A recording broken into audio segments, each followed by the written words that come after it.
All right, people of God and friends.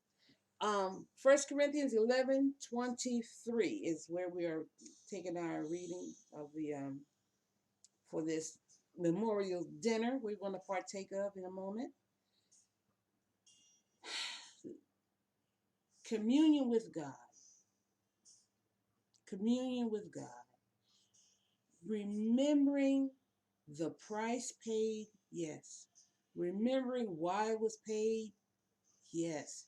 Remember what it does for us that it was paid. All of this is in this communion supper. Jesus is going to explain, has explained to us that he didn't do this because he didn't have nothing else to do.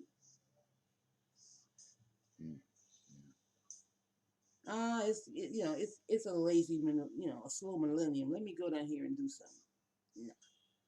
His father had a distinct plan set out so that man could come back to God freely with no impediments, with no codicils, with no uh, come to me, come boldly before me into my throne of grace. That's what God wanted. That's what he wanted.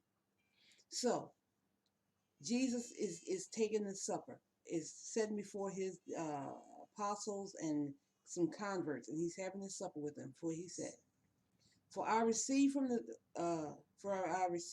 Lord Himself that instruction which I passed on to you."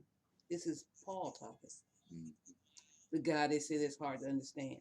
Mm-hmm. That the Lord Jesus, on the night in which he was betrayed, took bread, and when he had given thanks, he broke it and said, "Now wait a minute, I want to say something to you." Paul is telling this story. He wasn't there. He was out persecuting Christians at the time when Jesus was having this supper. Okay. And when he had given thanks, he broke it and said, "This represents my body, which is offered as a sacrifice for you. Do this in affectionate remembrance of me." Sacrifices are done because there has been something wrong done by somebody. In the Old Testament, they sacrificed because they had sinned. They killed those animals to cover their sin. That wasn't the only going to the temple once a year. That was only the beginning of sacrifices. Yeah, because when a woman had a child, she had to go to the temple and present a dove or something. It was a turtle dove, something, because she had a child. Yeah, so it was a lot of blood in this under this old covenant.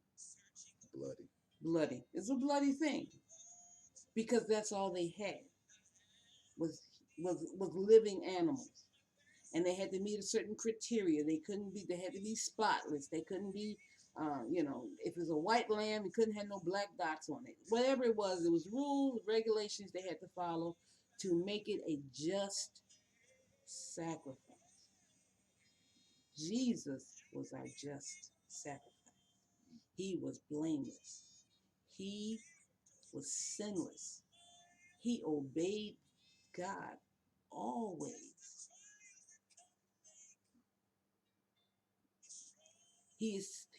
I'm here to do the will of my Father. I'm not here to do my own will. Okay? So you got to understand that Jesus was born to be the sinless Lamb of God by his own will. He had to make a decision. I will do the will of my Father. Well, you could wake up in the morning and say the same thing. You've been born in the same spirit that raised Jesus from the dead. Yes, you have. But no, I don't care what you did last night. You got to reckon yourself what? Dead to sin. Dead to it. Anywho, this bread represents my body. which is broken for you, as a sacrifice for you. Do this in affectionate remembrance of me. The body. We are the body. Jesus broke his body. He had us in mind. Take.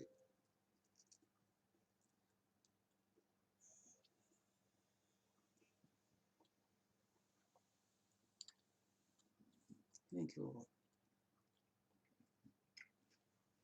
In the same way, after supper, he took the cup, saying, "This cup is a new covenant, ratified and established in my blood.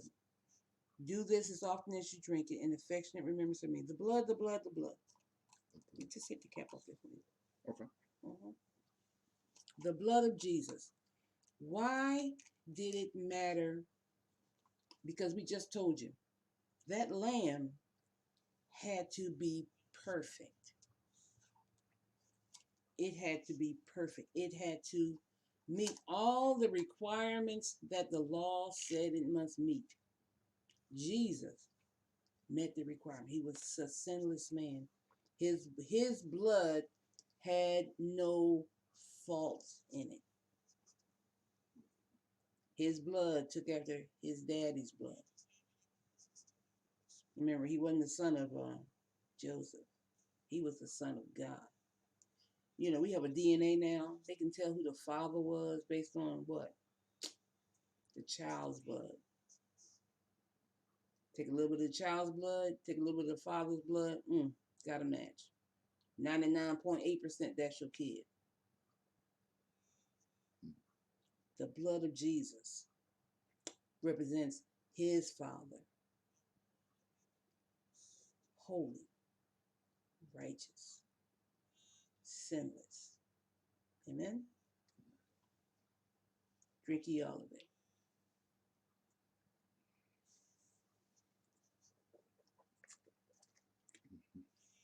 For every time you eat this bread and drink this cup, you are symbolically proclaiming the fact of the Lord's death until he comes again. And saints, he's coming back.